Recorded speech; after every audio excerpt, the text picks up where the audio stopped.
விடா முயற்சி விஸ்வரூப வெற்றி. நல்ல ஒரு மனிதர்.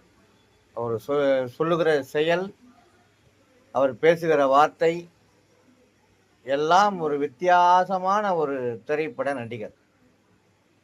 அவருடைய வாழ்வை இளைஞர்கள் உற்று நோக்கினாலே பல சாதனைகளை செய்யலாம்.